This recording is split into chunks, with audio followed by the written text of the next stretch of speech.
It's time for Varsity Spotlight, where high school sports is the headline. Brought to you by Queen City Home Store, your whole home destination. Hey there, high school sports fans. I'm Jeff Taylor. That's Jack Taylor, and this is Varsity Spotlight. Yeah, high school sports are in full swing, and over the next few minutes, we're going to look back at last week's action and more. Yeah, including introducing you to our Varsity Spotlight athlete, a young man who's overcome loss in his life to inspire his work on the basketball court. That is coming up in just a few minutes. Yeah, but first we're going to take a look back at some of the action from week 2 of high school football. Now, it might not be a surprise for the Mustangs, but for the rest of the area, Myers Park is off to a stronger start than imagined. They tacked on win number 2, going into Weddington and taking down the Warriors by 10 points off of Chaz Portis' multi-touchdown performances. It's 2 wins in a row for Myers Park, starting off the season really strong. Now, another game, Butler on the road into Corvian. They were able to squeeze out a slim win over Corvian Community, the runner-ups of the 1A state champs. Butler off to a strong start as well, and they don't show any signs of stopping thus far for Brian Hale's return to the Butler Bulldogs. Now, huge area rivalry. The battle for the bell. A.L. Brown against Concord High School. It's always a highly anticipated matchup, and this time around, the Wonder keep the bell in Kannapolis. A huge win for A.L. Brown early on. Now, we saw Mallard Creek take down Roseville in week 1. Providence Day went into town last week and dominated the Rams in enemy territory. Roseville not off to a hot start this season, but teams in our area are, as Providence Day got a big win. And there was the ever-rare battle of the Vikings. North Meck versus South Iredell, both Vikings. It'd be the Vikings from the north who dominated on the defensive side of the ball. 2 pick sixes in this one, giving the win to North Meck. Out to South Carolina, we take a peep in on Nation Ford, coached by former South Carolina quarterback Jake Bentley. Spurs up. And the Falcons get their first win in the Jake Bentley era for Nations Ford. A huge game against York, a rivalry in that area, and they're able to come away with that win for week 2. All right, take a look at this punt return for West Meck.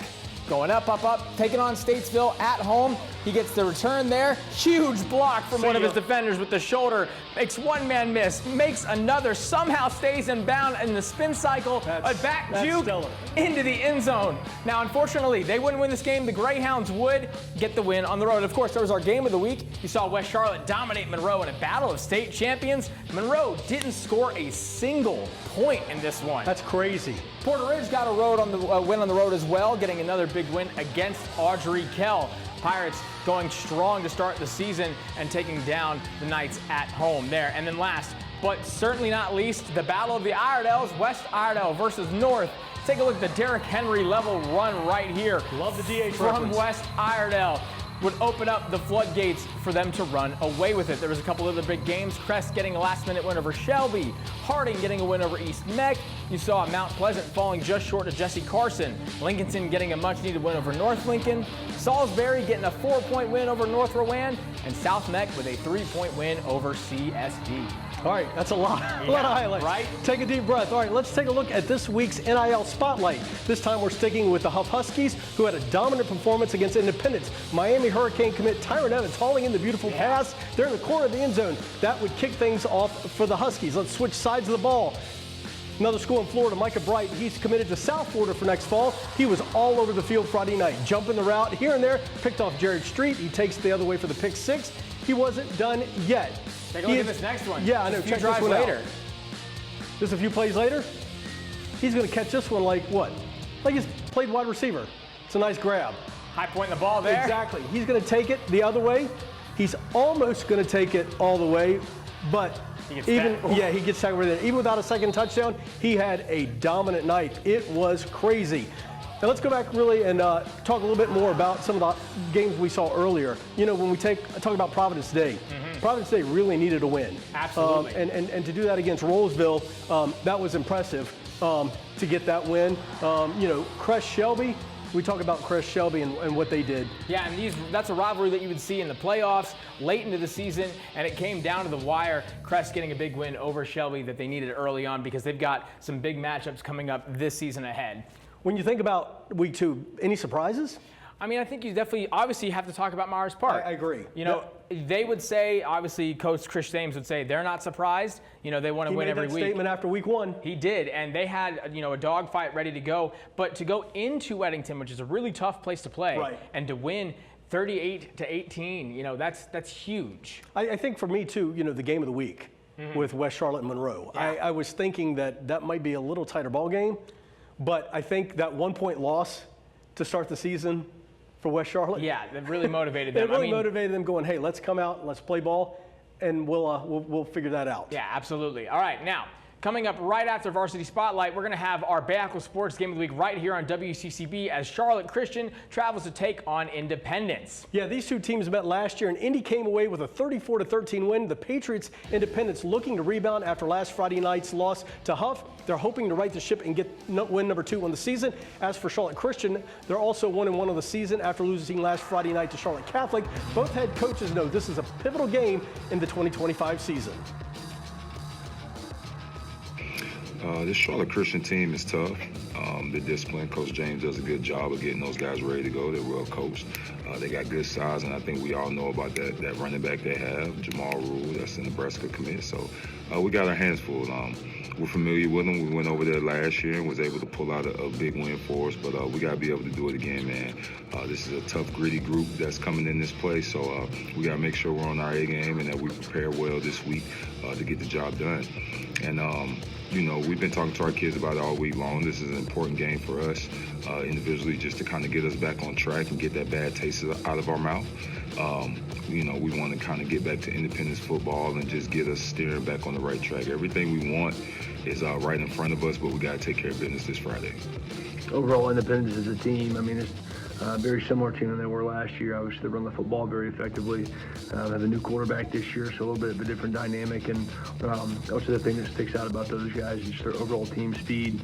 Obviously, they have some pretty dynamic athletes. Could go to Notre Dame, could go to Virginia, all that stuff. And so there was some good top-end talent. But obviously, for anybody who's top 15 in the state of North Carolina, regardless of classification, I would say they've got some pretty good players across the board, pretty big up front, and just a solid team. So, you know, for us to be able to go to their place and be another dogfight like it was last year, and so excited about our guys being able to compete in that environment and all that stuff. So, you know, obviously excited about it, and DJ does a great job with those guys, and always well schemed, and like I said, the running back's a great player and all that stuff too, man. So, a lot of different weapons for us to try to think through and try to stop and all that stuff. Be a great matchup, and of course you can catch the full game right here. Yep, our Bahakel Sports Game of the Week. All right, we have more to come on Varsity Spotlight, including highlights from the courts and the pitch. But up next, it's our Varsity Spotlight feature athlete, and you'll not want to miss this one. We'll be right back. Queen City, who have great stories to tell. And here is the story of one young man who's overcome tremendous loss in his life, and he's used it to motivate him to become the best he can be on the high school hardwood. Take a look.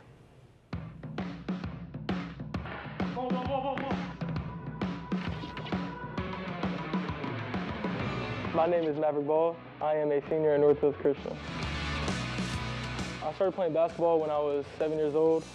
At first I played soccer, and it was okay. I didn't really like it.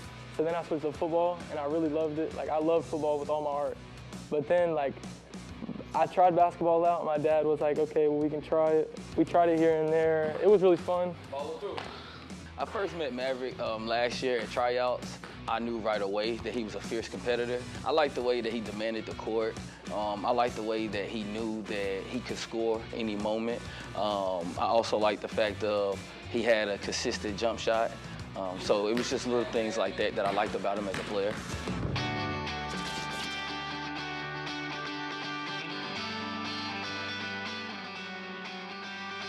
Growing up, I have two brothers named Ezekiel and Malachi. One's blonde and one's brown. I live with my grandma.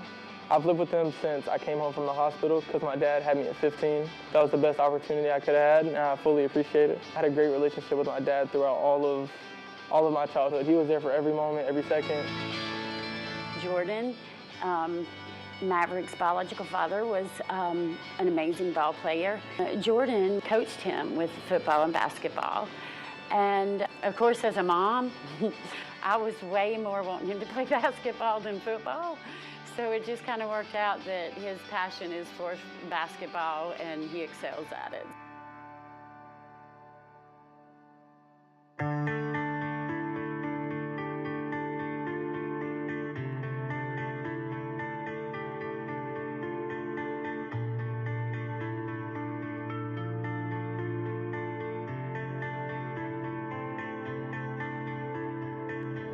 dad, he sadly passed away when I was 13. He passed away going into my freshman year. So it was 5 years ago on July 21st. We lost Jordan in 2020. It was during COVID. And as a mother, hardest thing I've ever done. And it was just really difficult, like having a big role model just leaving my life instantly. And it just kind of shocked me to my core. The first year he passed away, I didn't want to do anything. I didn't play sports. I kind of just gave up on everything. It was just a really hard time in my life watching that big role model and how he taught me how to do things and his work ethic and my way with sports and like just the drive to be better at everything and like not give up, just leave my life suddenly. It just, all my anger and sadness kind of just went straight into basketball. It was more than just a game at that point. To watch him throw his heartache into basketball was pretty beautiful and amazing to watch.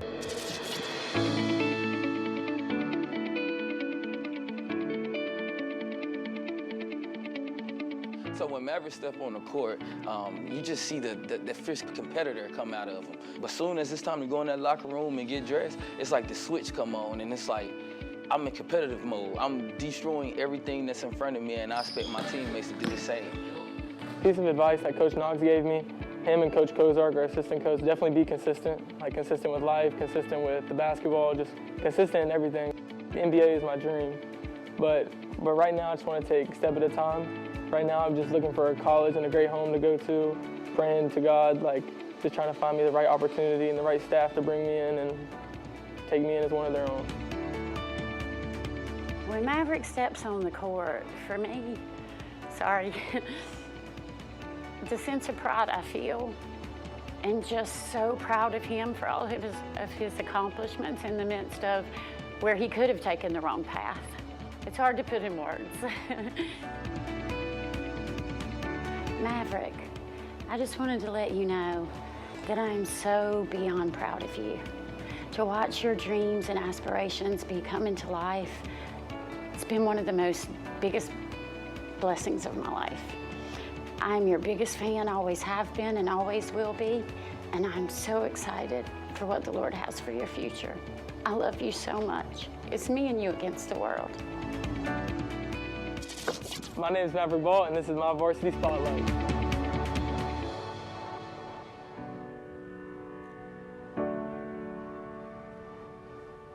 Wow, that was just really good story. I mean, for a high schooler just in 2020, that year was already really hard for most students in that time frame. But to lose your father as well in the midst of a pandemic, you're not going to school regularly, and be able to bounce back from that, still find some sort of way to have fun playing the sport you love, that's really awesome. Yep, great job and great story. So listen, if you have a story to tell like that, or just a great story to tell in sports high school wise, reach out to us. Social media, go to WCCB Charlotte. We'd love to tell your story. And coming up next, we'll take a look across the Queen City and surrounding areas. We'll check in on some volleyball and soccer action that took place over the last few days. We'll be right back on Varsity Spotlight. Stick around.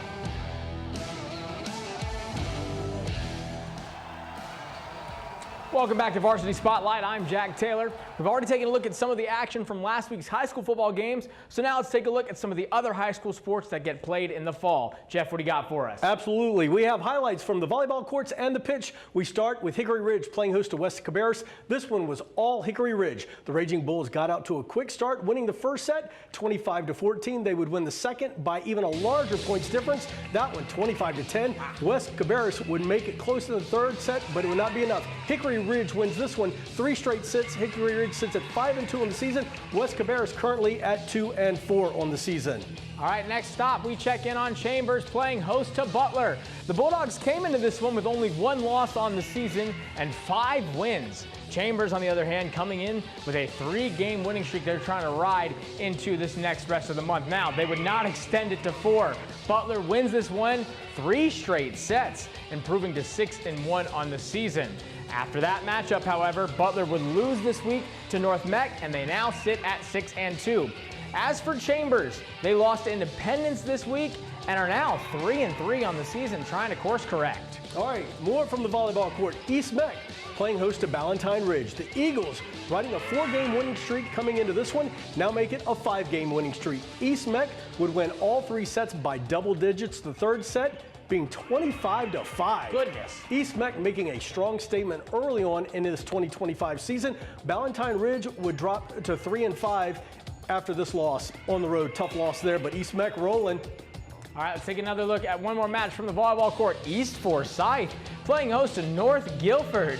The Eagles of East Forsyth came in this one with a 5-1 record, while North Guilford coming in with a 5-2 record. Now, even though they were pretty similar there on the record sheet, the match was one-sided. The Nighthawks of North Guilford dominating this one, winning each set with ease. In the first two, East Forsyth would not score above 8 points. So it serves to assume that North Guilford now sits at 6-2, and they're going to keep on rolling. All right, let's go from the volleyball courts to the pitch for some soccer action. We start with Marvin Ridge taking on Garinger. The Mavericks of Marvin Ridge coming into this one undefeated, and when this one was over, guess what, folks? Still perfect on the season. Marvin Ridge would get 1 goal each from seniors Cassius McKinnon and Braden Hopi. Garinger getting 1 goal from senior Jace Garrett. Marvin Ridge wins this one 2-1. The Mavericks staying perfect on the season. Marvin Ridge on a roll. Yeah, that's an understatement. Wow, that goal there was amazing. All right, now final stop from our soccer highlights at Sun Valley taking on Cata. This one was a good one going into it. Sun Valley getting 2 goals from senior Angel Garduza and 1 goal each from Dom White and Manny Flores Melchor. Cata now would get 2 goals from Jesse Acampo and 1 more from Elroy Tio Kumo. Add it all up, Sun Valley ekes out a 4-3 win. All right, now back to the gridiron, and it's time for our play of the week for week 2. We had 3 plays up on our website, WCCBCharlotte.com, and our social media. With the votes tallied, our play of the week comes from the battle for the bell. And there was no surprises here after we saw this. We knew on Friday night it was probably going to be it. Concord making the trip to A.L. Brown. This one was all wonders all the way. It started. First touchdown, 90-yard quarterback keeper, A.J. Settles. Off to the races, calling his own number. He would not get touched. He had a wide open hole, and no defender is going to touch him. So congrats for our play of the week. Now, don't forget, that is this coming Monday morning on Rising. We will show you 3 more plays of the week, which you can go to our website and vote on. We'll announce that winner next Friday right here on Varsity Spotlight. All right, Jack, you need to take a deep breath there? Absolutely. All right, stick around. We have one more segment to go on Varsity Spotlight, and coming up next, we'll get you ready for week 3 of high school football around our area. Stick around. More Varsity Spotlight coming at you next. We are just a few minutes away from kickoff of week 3 of high school crazy. football. Week 3 already. You can't say that every week, Jeff. I know, Come on. I know. Now, there's not going to be any problems finding good matchups throughout this one, but we're going to start with a big battle between 2 private powerhouses. Charlotte Catholic technically plays in the NCHSAA, but don't get it twisted. They can ball out with the best of them, and that's who they're going to get going up against Providence Day. We saw both teams get big wins on the road last week. Catholic getting a last-minute win over Providence Day's rival in Charlotte Christian, while Providence Day will be returning home after dominating Roseville. All right, we have more for you. We have a border battle pitting North and South Carolina Staples against each other as West Charlotte travels to Rock Hill to take on South Point. Yeah, that's going to be a ball game. Both Absolutely. squads starting off the season with tough losses in the Keep Pounding Classic. South Point falling to Huff. West Charlotte, of course, that 1-point loss to Grimsley. Now, West Charlotte beat a state champ last week in Monroe, and beating is an understatement. Absolutely. They didn't score a single. They don't score a single point. South Point got a big one, of course, against Rock Hill. Yeah, that's going to be huge for these 2 teams to see, who can bounce back, right? Get that pivotal week 3 win. Now, we find another matchup of 500 teams looking to get back to winning records early on in this one, and it's going to be a huge game pitting up Mooresville against A.L. Brown. Both squads had tough losses to start the season, Weddington and Porter Ridge respectively. But then last week against rival schools, Mooresville was firing on all cylinders against Sun Valley, putting up nearly 50 points, while A.L. Brown, we saw with the play of the week, putting together a quote-unquote wonderful performance against the Spiders in the battle for the bell. Did you write that? Maybe. All right. Hey, when you're in the non-conference portion of the schedule, it's crucial to get key wins early. When you start 1-1, you have to bounce back. That's exactly what both Weddington and Monroe need to do, but only one of them will be able to do so. Think that's a little unnerving for people? Yeah. Monroe hosting Weddington. The Redhawks didn't score a point at home last week against Weddington. The Warriors got the Warriors got beat at home by Myers Park. Weddington making the trip to Monroe, and what should be a shootout. Weddington needs a win, but so does Monroe. Absolutely. Now, speaking of Myers Park, they'll look to keep the streak alive as they host Providence, as will Butler, as Brian Hales and company travel down to South Carolina to take on Irmo, picking up right where they left off after falling just short of a state title last season. That Butler-Irmo game is going to be huge out in Columbia. That's going to be two major teams fighting for far in the postseason, going head-to-head. Should be great. Now, other major matchups coming tonight. Mallard Creek on the road yet again, this time in Georgia, taking on the number 5 team in the country. The Grayson Rams. That's going to be huge. Huff is also on the road, taking on Highland Springs in Virginia. You got a stomping ground. I know that. You got a couple other big games. Palisades 2-0. They're going to host Clover, a big South Carolina school. Should be a good matchup. You'll see Audrey-Kell, Marvin Ridge. Those two are really big. Yeah. So you got a lot of big matchups coming up this week. Absolutely. All right, guys. That is it for this week's Varsity Spotlight. Stay tuned for our Bahakel Sports Game of the Week between Charlotte Christian and Independence. Yeah, now right after that, you can stay with WCCB. We're going to bring you all the scores and highlights from those games that we talked about, right? These big matchups, AK and Marvin Ridge. You're going to see CSD, Forest Hills, a lot of big games as we get right into the meat of the non-conference schedule. Yep, the Blitz, 10:30 right here on WCCB. Actually, 10:15. There you go, a little bit earlier now. We'll see you a little bit later tonight.